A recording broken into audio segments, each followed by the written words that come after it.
Oke, kita mulai ya supaya bisa selesai tepat waktu atau lebih cepat lebih baik. Kita mulai. Assalamualaikum warahmatullahi wabarakatuh. Waalaikumsalam warahmatullahi wabarakatuh. Salam sejahtera buat kita semua, mahasiswa sekalian. Ini pertemuan kita yang kedua. Pertemuan yang kedua ini kita akan tampilkan tiga orang mahasiswa presentasi. Kemudian sesudah itu baru saya presentasi. Yang 3 orang mahasiswa itu nanti 1 orang masing-masing. Orang pertama narasumber 1 akan presentasi video 1. Dia tinggal bacakan apa yang dia tulis di sini. Kemudian sesudah itu saya minta respon dari audiens. Sesudah itu direspon balik dan kemudian selesai. Kalau sudah betul kita upload, kalau kurang betul saya perbaiki. Begitu juga dengan narasumber 2 dan 3. Sebelum kita mulai, siapa di antara Anda yang bersedia jadi narasumber 1, 2, dan 3? Siapa yang bersedia presentasi video 1? 1, video 1 ya. Video 2 simpan dulu ya. Video 2 siapa? Video 1 sudah, video 2 siapa? Video 1 perempuan, yang laki-laki video 2, oke. Video 3 siapa? Video 3 laki-laki atau perempuan? Ayo, video 3. Video 1 sudah, video 2 sudah. Video 3, enggak, video yang kami duluan ya. Oke. Aplaus buat 3 orang. Ya, terima kasih. Sambil kita kuliah, sekretaris, mohon sekretaris, nanti tolong hubungi bagian teknis ya. Bagian teknis presensi supaya dia nanti datang perbaiki QR code-nya, kemudian Anda bisa sambil presensi. Oke, jadi silahkan yang video 1, maju Mbak.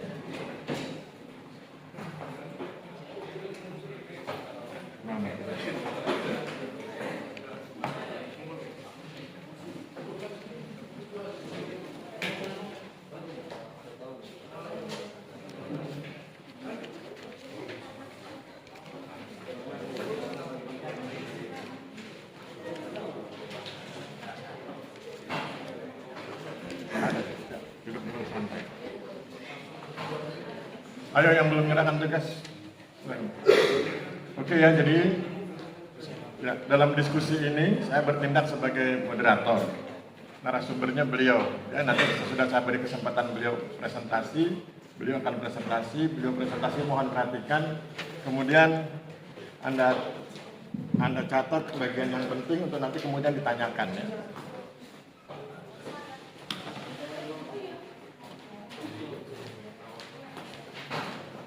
Taruh sini aja. Ya. Oke, silakan Mbak presentasi. Perkenalkan diri dari umum atau dari dari SMA mana? Sinjai. Oke. Perkenalkan diri ya. Sebutkan Sinjainya ya. Oke. Bismillahirrahmanirrahim. Assalamualaikum warahmatullahi wabarakatuh.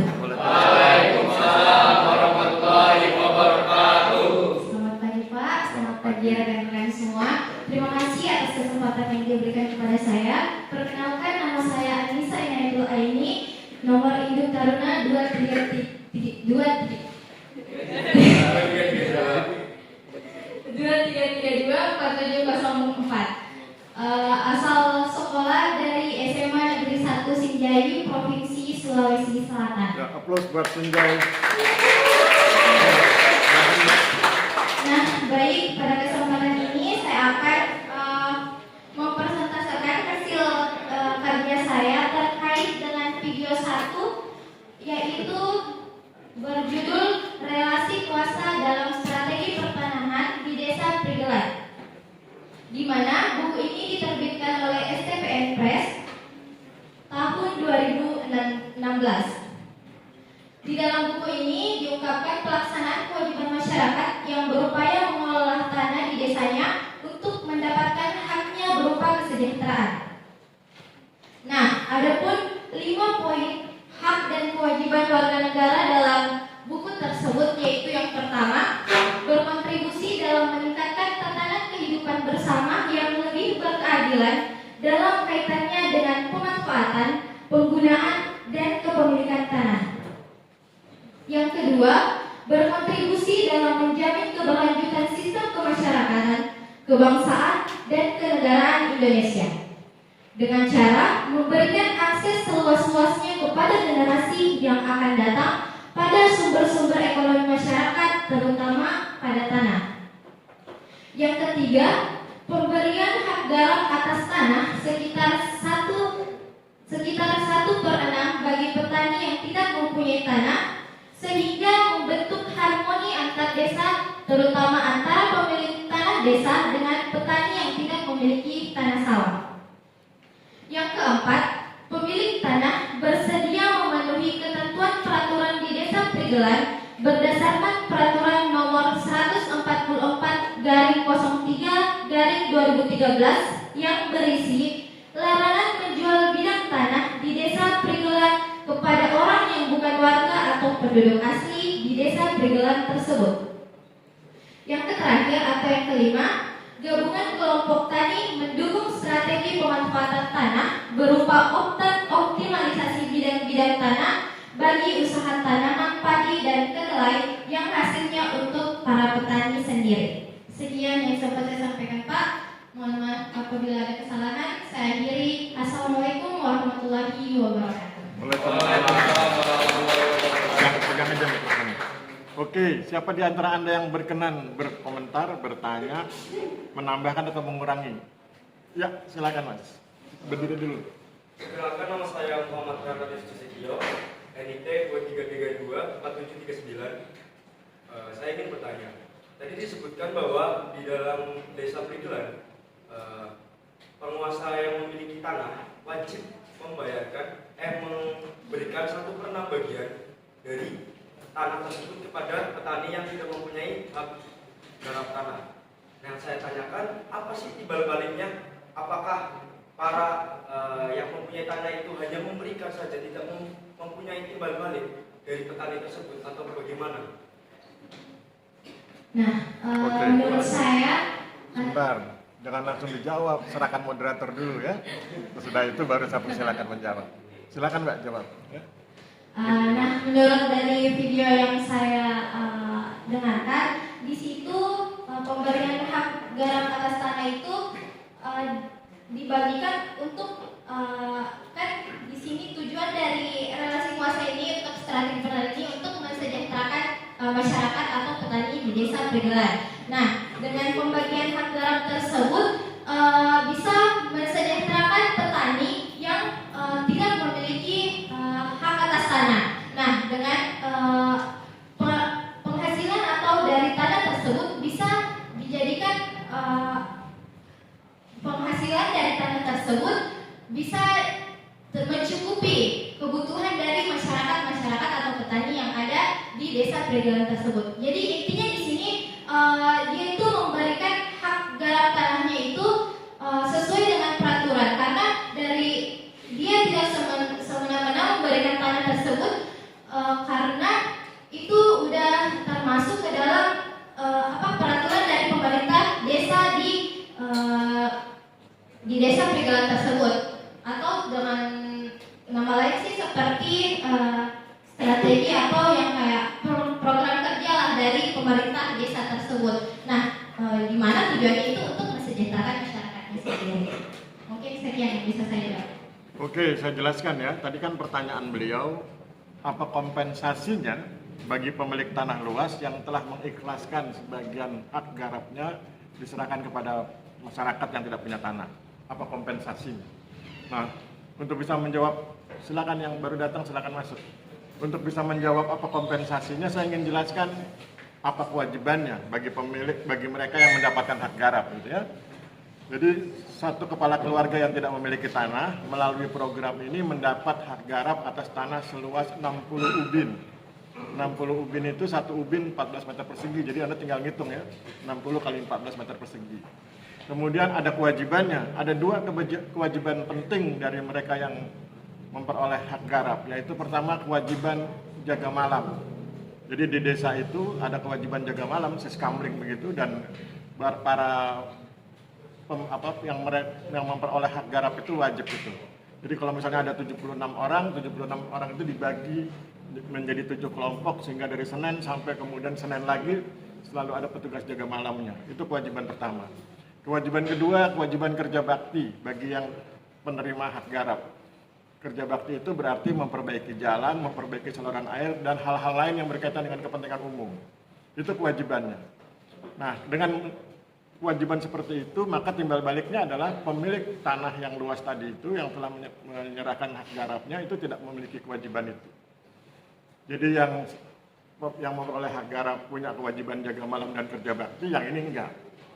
Tetapi Anda harus tahu bahwa sistem masyarakat kita itu kan rukun, kalau bahasa daerah bilang guyup. Maka meskipun mereka yang memiliki tanah itu tidak punya kewajiban kerja bakti, kalau kerja bakti mereka datang.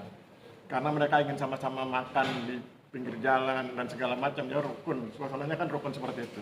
Termasuk kalau jaga malam, kadang-kadang sebelum jam 9 mereka sudah datang itu yang punya tanah yang sebetulnya nggak punya kewajiban jaga malam. Datang ngobrol, minum kopi sama-sama, setelah itu mungkin sekitar jam 10 dia sudah pulang, tapi yang pemilik hak garapnya tetap melanjutkan tugasnya untuk jaga malam. Gitu ya. Jadi itu kompensasinya. Kompensasinya tidak wajib jaga malam, tidak wajib kerja bakti. Kemudian apa yang diperoleh secara bersama? Yang diperoleh secara bersama adalah harmoni. Jadi kalau nanti Anda punya waktu, silakan main ke ruang dosen 1. Di situ ada ruang kerja saya. Di ruang kerja saya itu ada poster besar. Judulnya Ayo bersosiologi untuk mewujudkan agraria yang adil, sejahtera, harmoni. Adil artinya apa? Setiap orang mendapatkan kesempatan untuk memperoleh penghasilan dari bidang tanah. Kalau yang tidak punya pemilikan tanah, ya kemudian dia dapat hak garap. Jadi yang diserahkan itu hanya hak garapnya. Kepemilikan tanahnya tetap pada yang bersangkutan. Ya. Itu. Jadi itu kompensasinya, Mas. Ya, mudah-mudahan bisa memadai jawabannya. Aplaus buat narasumber 1. Terima kasih. Naskahnya. Ya. Yang video 2 tadi siapa? Ya, silakan maju, Mas.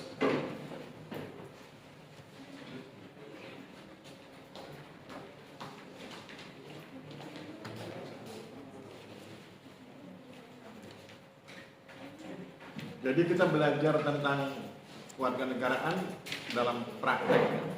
Jadi implementasinya di lapangan. Kita ngomong soal hak dan kewajiban warga negara tidak cuma sekedar teori, tapi di lapangan sudah dilaksanakan. Silakan duduk, Mas. Perkenalkan diri, kemudian presentasi. Diperdengarkan. Selamat pagi semuanya. Selamat pagi. Assalamualaikum warahmatullahi wabarakatuh. Waalaikumsalam. Perkenalkan, nama saya Ihsan Ghazali, NIT 233-247-21, nomor absen 25. Dari SMA mana? Asal Kota Sukabumi, Jawa Barat, SMA 1 Kota Sukabumi. Kota mana? Kota Sukabumi. Sukabumi. Oke, aplaus buat Sukabumi. Silakan Sukabumi. Saya akan menjelaskan video 2 dengan judul buku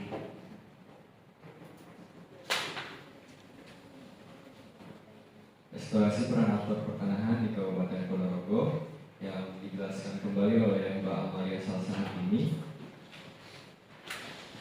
Kemudian ada 5 poin yang bisa saya ambil, yaitu yang pertama adalah melakukan sertifikasi massal pada hak petani terpenuhi seperti dalam pasal 9 ayat 2, kemudian membentuk kelompok tani.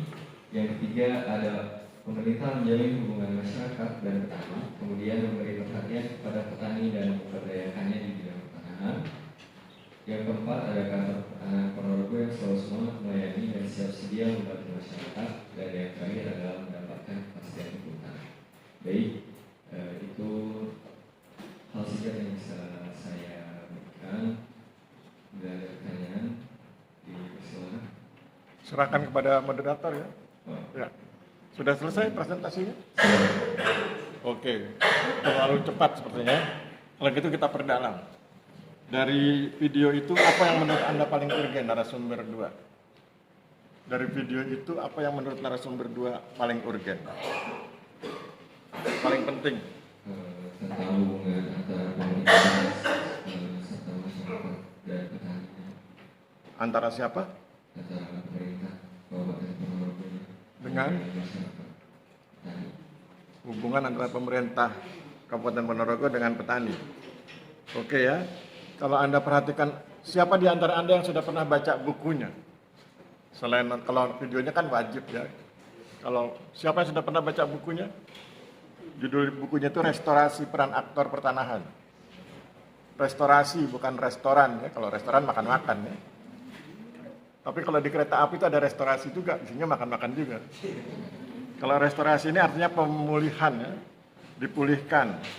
Jadi saya ingin cerita supaya nanti Anda bisa terpancing untuk berkomentar, memberi komentar beliau, karena beliau kan pendek sekali penjelasannya. Jadi awalnya ada sebuah desa namanya Desa Polorejo. Di Desa Polorejo itu tahun 2008 sampai dengan tahun 2013 setiap ada program dari kantor pertanahan mereka menolak. Fenomenanya itu, tahun 2008 sampai tahun 2013 setiap ada program dari kantor pertanahan Desa Polorejo itu menolak. Kenapa mereka menolak? Karena mereka trauma. Saya menyebutnya di buku itu traumatika pertanahan. Kenapa mereka trauma? Karena pada tahun 2008 mereka sudah mengumpulkan berkas dan sudah mengumpulkan uang untuk bikin sertifikat secara massal, ternyata tidak jadi. Sertifikatnya nggak jadi, uangnya hilang, berkasnya hilang. Yang menghilangkan bukan kantor pertanahan, yang menghilangkan orang yang diberi amanah. Jadi orang yang diberi amanah itu tidak pernah mendaftarkan berkasnya di kantor pertanahan. Dan orangnya kemudian pergi entah kemana, bawa uang, bawa dokumen. Sehingga kemudian masyarakat trauma dan setiap dikasih tawaran untuk program pertanahan menolak. Sampai kemudian kepala kantor pertanahan merasa berkepentingan dalam rangka pelaksanaan tugas beliau untuk kemudian menjelaskan duduk persoalannya. Kemudian diadakan pertemuan antara kepala kantor dengan masyarakat setempat termasuk perangkat desa. Kemudian kepala kantor menjelaskan bahwa kantor pertanahan Kabupaten Ponorogo tidak pernah menerima berkasnya. Berkas itu tidak pernah didaftarkan, sehingga kesalahannya bukan pada kantor pertanahan Kabupaten Ponorogo, tetapi sebagai kepala kantor dia ingin meluruskan persoalan. Oke, yang sudah berlalu, oke, kemudian kita buat data baru, kemudian kita sertifikatkan. Tetapi tentu saja masyarakat masih trauma. Maka kemudian solusinya, nah ini yang disebut restorasi. Restorasi itu artinya pemulihan. Dipulihkan perannya. Peran siapa? Peran masyarakat. Maka kemudian dibentuklah Pokmas, kelompok masyarakat yang menangani bidang pertanahan. Pokmas kemudian mempersiapkan diri, sesudah mereka siap, kantor pertanahan menawarkan sertifikasi massal swadaya sebanyak 30 bidang untuk percontohan. Kemudian diproses dalam waktu sekitar setahun begitu selesai. Maka kemudian yang 30 bidang itu yang kemudian diterima oleh 30 kepala keluarga, diserahkan sertifikatnya dengan upacara resmi, disaksikan semua masyarakat desa. Akhirnya kemudian kepercayaan muncul lagi, dan tahun 2014 SMS, tahun 2015 kemudian Prona, 2016 Prona, 2017 PTSL. Dan sekarang clear, tidak ada lagi yang trauma. Itu yang dimaksud dengan restorasi, ya, jadi pemulihan, ya, bukan makan-makan. Oke, sampai di situ siapa di antara Anda yang ingin berkomentar untuk ditanyakan kepada beliau? Ya, silakan Mas, berdiri Mas. Siap narasumber ya, perhatikan. Waalaikumsalam warahmatullahi wabarakatuh. Perkenalkan, nama saya Abdi Muhammad, NID 233-24698. Baik, saya ingin bertanya, jelaskan hubungan secara detail poin membentuk kelompok tani dengan hak dan kewajiban warga negara, dan apa alasan Anda memilih kalimat tersebut? Oke, terima kasih. Silakan narasumber. Hubungan dengan hak dan kewajiban warga negara ya. Baik, terima kasih atas pertanyaannya. Sejauh yang saya pahami, hubungan antara hak petani, kelompok petani, hubungan antara kelompok petani dengan hubungan masyarakat, hubungan kelompok petani dengan hak kewajiban warga negara.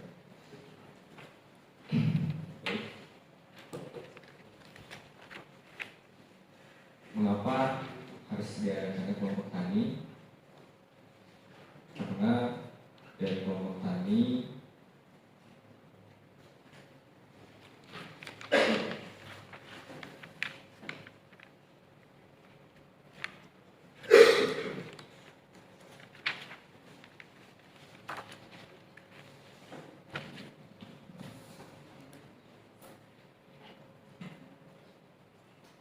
Gimana narasumber bisa? Kalau nggak bisa bilang pas, biar saya bantu.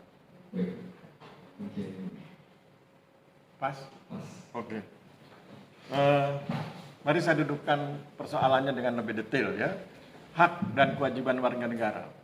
Kalau kemudian kita bicara tentang sertifikat hak atas tanah, pertanyaan menariknya adalah siapa yang punya kewajiban mensertifikatkan tanahnya? Masyarakat yang bersangkutan, misalnya Anda, atau negara? Maka jawabannya adalah negara. Anda baca di pasal 19 Undang-Undang Pokok Agraria tentang pendaftaran tanah, ya, bahwa negara itu wajib memproses sampai kemudian memberi alat bukti, yaitu sertifikat hak atas tanah. Berarti sertifikat hak atas tanah itu kewajiban negara. Kemudian pertanyaan berikutnya, kalau itu kewajiban negara, atas dasar apa negara menjalankan kewajiban itu, atau dengan maksud apa negara menjalankan kewajiban itu? Negara menjalankan kewajiban itu atas dasar dan dengan maksud untuk memenuhi hak masyarakat. Jadi negara menjalankan kewajibannya mensertifikatkan tanah itu untuk memenuhi hak masyarakat. Apa hak masyarakat? Memperoleh jaminan kepastian hukum atas bidang tanah yang dimilikinya. Jadi masyarakat punya hak untuk memperoleh jaminan kepastian hukum, dan dalam rangka memenuhi hak masyarakat itu negara punya kewajiban melakukan sertifikat atas tanah, gitu ya. Nah, tetapi kemudian teknisnya sesudah disepakati bahwa negara akan melakukan sertifikat atas tanah, teknisnya adalah tentu saja masyarakat punya kewajiban. Kewajibannya apa? Mereka mengizinkan bidang tanahnya diukur, mereka mengumpulkan berkas atau dokumen yang kemudian berkas dan dokumen itu diserahkan ke kantor pertanahan, kemudian mereka mengikuti proses selanjutnya dalam konteks sertifikat atas tanah. Jadi kalau Anda perhatikan antara hak dengan kewajiban itu saling berkelindan, silih berganti. Awalnya masyarakat punya hak, haknya adalah memperoleh jaminan kepastian hukum atas kepemilikan tanahnya. Oleh karena masyarakat punya hak, maka negara punya kewajiban. Kewajibannya adalah mensertifikatkan bidang tanah di seluruh wilayah Indonesia. Karena negara punya kewajiban, maka kemudian negara membuat prosedur, ada syaratnya, ada prosesnya. Dalam rangka menjalankan prosedur dan syarat itu, kemudian negara mewajibkan kepada masyarakat sehingga masyarakat punya kewajiban. Kewajibannya apa? Kewajibannya tadi saya bilang, mengumpulkan berkas, menyerahkan dokumen, kemudian mengizinkan tanahnya diukur, dan hal-hal yang lain, misalnya melihat pengumuman dan lain sebagainya, memberi keterangan, dan seterusnya. Jadi hak dan kewajiban itu silih berganti. Dalam konteks Pokmas, kenapa kemudian Pokmas dibentuk? Pokmas dibentuk sebagai fasilitator, jadi supaya lebih mudah. Jadi supaya kan kalau masyarakat satu persatu ke kantor pertanahan susah, perlu pelayanan yang yang sistematis itu lebih bagus kalau dilayani di level desa. Nanti kemudian berkasnya secara kelompok dibawa ke kantor. Jadi ujung tombaknya itu Pokmas, kelompok masyarakat, begitu ya. Mudah-mudahan jelas. Yang penting Anda tahu kalau sudah ada hak warga negara, berarti ada kewajiban negara. Kalau ada kewajiban negara, dikembalikan ke masyarakat, berarti ada kewajiban masyarakat, dan seterusnya. Jadi terus berputar, berkelindan antara hak dan kewajiban. Saya pikir demikian ya, aplaus buat narasumber kedua. Terima kasih.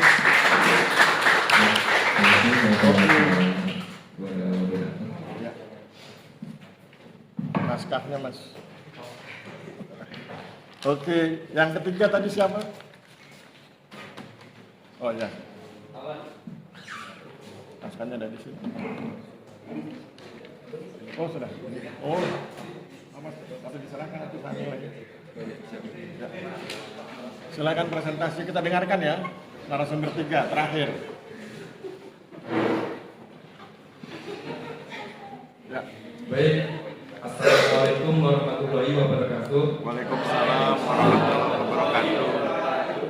Om Swastiastu, Namo Buddhaya, Salam Kebajikan. Perkenalkan, nama saya Bagas Sinar Mentari, NIT 23324707. Belum.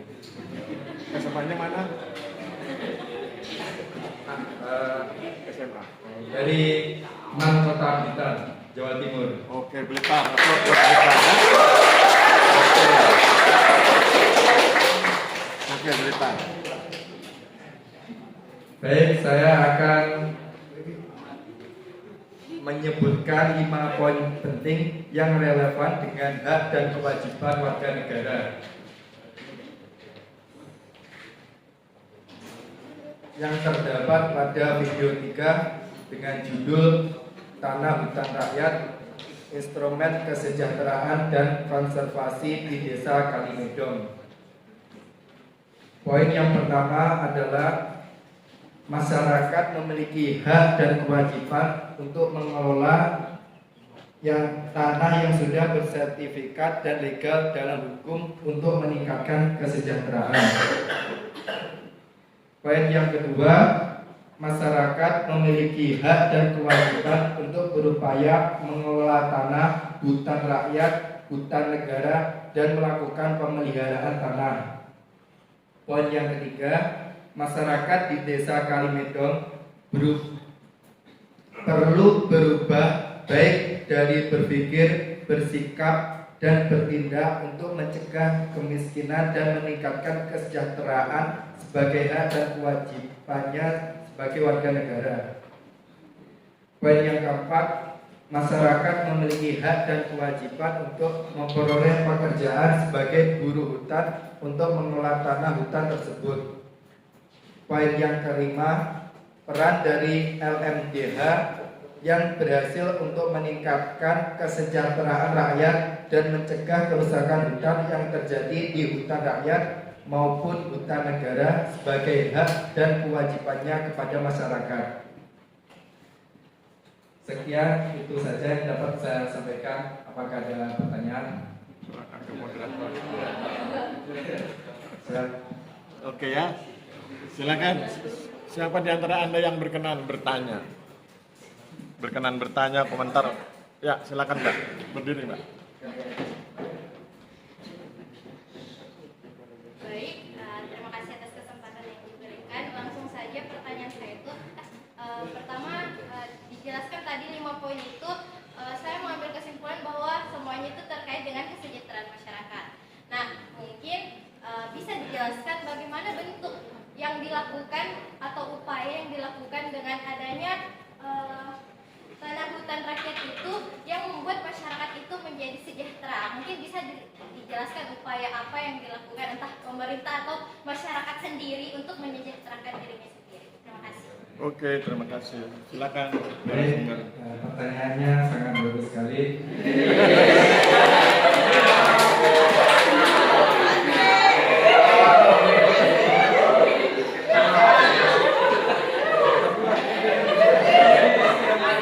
Bagaimana peran dari masyarakat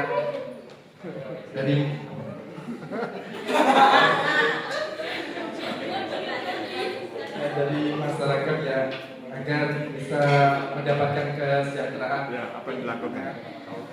Yang dilakukan oleh pemerintah desa adalah memberdayakan masyarakat dalam hal ini berupa pekerjaan sebagai buruh hutan untuk mengelola hutan tersebut untuk meningkatkan kesejahteraan. Kalau cuma sebagai buruh nggak akan sejahtera, gitu? Berarti salah. Salahnya Meningkatkan lapangan pekerjaan. bagaimana caranya meningkatkan lapangan pekerjaan? Dengan memberdayakan masyarakat di dalam mengelola hutan. Bagaimana caranya memberdayakan masyarakat? Dengan memberikan pembelajaran skill-skill yang berhubungan dengan pengelolaan tanah yaitu tanah hutan. Apa wujud konkretnya gitu ya? Beliau kan ngejar begitu. Apa wujud konkret? Wujudnya sebagai pemandu wisata. Sedang bicara hutan, jangan bicara pemandu wisata. Kita fokus ke hutan dulu ya. Ya, Oke, saya bantu ya. Mahasiswa sekalian, mohon perhatian. Jadi awalnya wilayah itu wilayah yang tandus. Butuh waktu 40 tahun untuk memperbaiki situasi. Dan 40 tahun itu dilakukan oleh para kepala desa secara bergiliran. Awalnya masyarakat di sana tidak menghormati sumber daya alam, tidak menghormati sumber daya agraria. Mereka abai sehingga kemudian tanahnya menjadi relatif tandus, padahal topografinya berlereng curam. Anda kan sudah belajar topografi ya? Topografinya berlereng curam sehingga kemudian berpotensi longsor. Sehingga kemudian yang dilakukan awal oleh kepala desa adalah memperbaiki perilaku masyarakat, memperbaiki cultural mind-nya, pola pikir budayanya. Yang pertama adalah mereka punya kebiasaan hidup boros. Hidup boros itu hobi berpesta. Ya. Jadi kalau ada acara pernikahan, acaranya besar-besaran. Acara khitanan, acaranya besar-besaran. Sebagian mereka punya rambut gimbal yang kalau dipotong itu dibikin pesta, pestanya juga besar-besaran. Sehingga kemudian boros. Padahal pendapatan mereka sedikit. Kemudian yang mereka abaikan berikutnya adalah pendidikan. Di masa-masa lalu, sekitar 30 tahun yang lalu, pendidikannya hanya sampai di level SD tidak tamat. Jadi pendidikan tertinggi tidak tamat SD. Maka kemudian kepala desa memperbaiki. Perbaikan pertama, jangan hidup boros. Maka kemudian kepala desa menggunakan setiap kesempatan, setiap momen untuk menyampaikan jangan boros, jangan boros, jangan boros. Kemudian kepala desa melarang pesta pernikahan yang terlalu mewah, terlalu besar dalam konteks desa. Kemudian kepala desa meminta agar upacara pemotongan rambut gimbal tidak diadakan pesta tapi sekedar dipotong kemudian berdoa. Hanya begitu. Jadi perbaikan mentalnya agar mereka tidak boros. Sesudah mereka tidak boros, langkah berikutnya adalah mereka diberi kesadaran tentang perlunya menjaga lingkungan agar tidak longsor. Maka kemudian kepala desa menyarankan tanah yang berlereng itu dihutankan. Dan kemudian dipilih jenis tanaman yaitu albasia. Albasia itu mudah tumbuhnya. Ya. Dan kemudian bekerja sama dengan Kementerian Kehutanan menyediakan kredit. Jadi albasia itu dari mulai tanam sampai panen itu butuh waktu 8 tahun. Bila masyarakat membutuhkan uang mendadak, anak sakit atau perlu biaya sekolah, maka sebelum itu dipanen mereka sudah dapat memperoleh kredit namanya kredit tunda tebang. Mereka dapat kredit, nanti bayarnya kalau pohonnya dipanen, karena 8 tahun. Untuk kehidupan sehari-hari mereka menanam salak. Salak itu bisa dipanen setiap saat dan kemudian itu diolah cemilan, buah, dan lain sebagainya. Itu cara hidup mereka menjadi sejahtera. Maka kalau tadi ditanya bagaimana wujudnya itu. Jadi tanahnya dihutankan agar tidak longsor, jenis tanamannya adalah albasia, dapat jaminan dari Kementerian Kehutanan namanya kredit tunda tebang, kemudian albasianya itu disertifikasi sehingga bisa diekspor sampai ke Eropa, dan kemudian untuk kebutuhan hari-hari disediakan, mereka menanam salak dan salak itu diolah dan dipasarkan dibantu oleh Kementerian Kehutanan. Sehingga kemudian hidupnya menjadi sejahtera. Itu ya Mbak, mudah-mudahan jelas. Aplaus buat narasumber 3, terima kasih. Ya, cukup. Terima kasih narasumber 3. Ya. Thank you. Ya begitu ya, jadi hari ini kita sudah lihat bahwa Anda sebetulnya punya kemampuan. Saya yakin mahasiswa saya itu punya kemampuan. Sepanjang PD, makanya saya selalu bilang PD, percaya diri. Karena begitu Anda tampil, biasa-biasa aja tuh, nggak ada masalah. Salah juga nggak apa-apa, benar juga bagus ya. Jadi kalau salah dibantu, kalau benar kita aplaus. Sekarang coba Anda lihat sebelum kita bubar, Anda lihat di WA Group.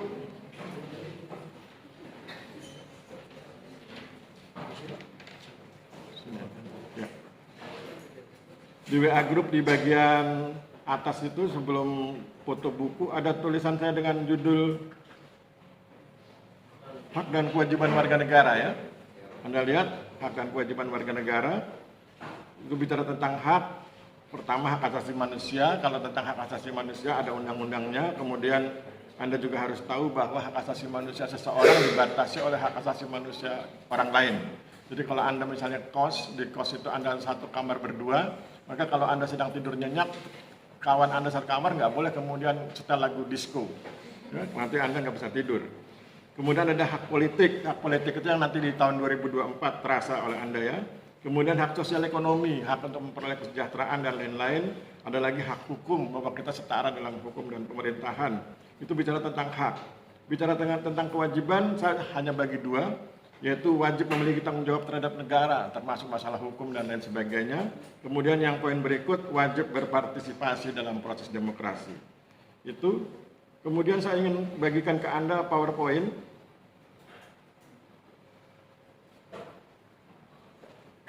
Saya kirim sebentar PowerPoint-nya. Sudah masuk di WA Group? Ya, pertemuan 2 PPKN hak dan kewajiban warga negara, silakan Anda buka.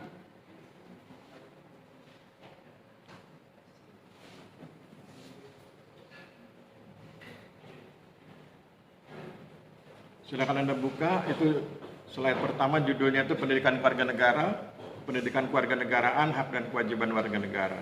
Saya ingin ajak Anda memahami 3 istilah penting, yaitu penduduk, rakyat, dan warga negara. Kita ini, saya, Anda semua, itu bisa menjadi penduduk, warga negara, sekaligus juga rakyat. Anda disebut penduduk kalau Anda tinggal di suatu tempat, di wilayah tertentu dalam suatu negara. Anda tinggal di Sleman, berarti Anda penduduk Sleman. Karena Sleman itu bagian dari Indonesia, berarti Anda penduduk Indonesia. Kemudian Anda juga bisa dibilang rakyat Indonesia. Kenapa? Karena Anda tunduk pada pemerintah Republik Indonesia. Ya, jadi tunduk pada pemerintah Republik Indonesia itu bagian dari rakyat. Kemudian Anda juga disebut sebagai warga negara karena Anda anggota dari suatu negara, yaitu negara Indonesia. Jadi 3 hal itu bisa melekat pada orang yang sama.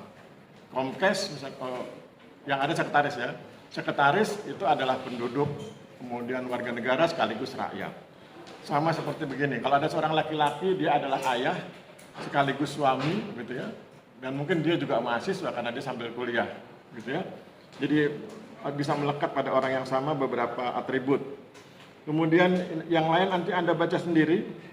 Saya ingin masuk ke bagian yang saya pikir penting, yaitu mengenai cakupan hak asasi manusia. Ya. Di slide ke-10. Anda tahu bahwa hak asasi manusia itu ada undang-undangnya, Undang-Undang Nomor 39 Tahun 1999. Nanti Anda baca sendiri, tapi saya ingin menyebutkan 6 poin penting yang mencakup hak asasi manusia, yaitu hak asasi pribadi, hak asasi ekonomi, hak asasi politik, hak asasi hukum, setara tadi itu, hak asasi sosial budaya. Jadi kalau Anda suku tertentu, Anda berhak mengekspresikan suku Anda. Anda misalnya suku X atau apa begitu, Anda berhak mengekspresikan budaya Anda. Kemudian hak asasi peradilan. Saya ingin berbagi sedikit tentang gaya penerapan hak asasi kita, gaya penerapan hak asasi manusia di Indonesia dengan di Amerika Serikat. Basisnya nanti Anda cek di YouTube ya. Jadi beberapa YouTuber itu menjelaskan perbedaan kita dengan Amerika Serikat. Kalau di Indonesia, Anda kan akrab dengan siapapun, terutama teman, sahabat. Kalau kemudian Anda sudah lama nggak bertemu, kemudian bertemu, Anda akan bilang gini, gimana kabarnya? Sehat? Wah, sekarang tambah gemuk. Atau wah, sekarang tambah kurus. Nah, kalau di Indonesia, kesebutan tambah gemuk, tambah kurus itu happy. Tidak kemudian membuat masalah. Tapi kalau di Amerika Serikat, Anda bisa digugat di pengadilan dan bisa didenda. Jadi kalau Anda ngomong ketemu orang, Anda punya sahabat orang Amerika Serikat, terus Anda ngomong, gimana kabarnya sekarang kok kelihatan tambah gemuk? Dia bilang body shaming, menghina fisik. Maka kemudian dia bisa ajukan gugatan di pengadilan, Anda disidang, kemudian pilihannya 2, masuk penjara atau bayar denda. Jadi hati-hati tentang penerapan hak asasi manusia. Dan kenapa saya sampaikan ini, karena saya juga ingin mengajak Anda untuk memperhatikan hal-hal yang bersifat body shaming. Jadi jangan menghina fisik, ya, karena fisik itu kan pemberian Tuhan. Mau gemuk, mau kurus kan yang penting sehat, gitu ya. Oke, kemudian apalagi yang penting? Yang penting di bagian akhir dari PowerPoint itu. Kalau yang lainnya nanti Anda baca sendiri ya, karena saya pikir Anda cerdas. Yang di bagian akhir yang ada tulisan terima kasih. If you can dream it, you can do it. If you can dream it, you can do it. Jika Anda bisa memimpikan itu, maka Anda akan bisa mengerjakan itu. Dan ini selalu saya sampaikan kepada semua mahasiswa saya.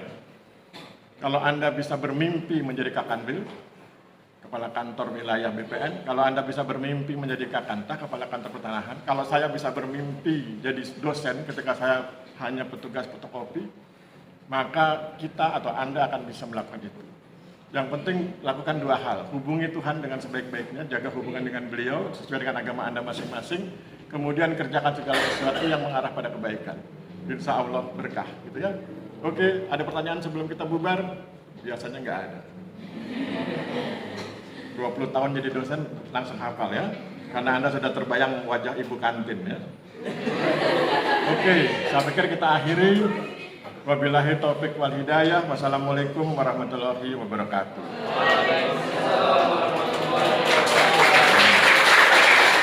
Salam sejahtera buat kita semua. Terima kasih dan selamat siang.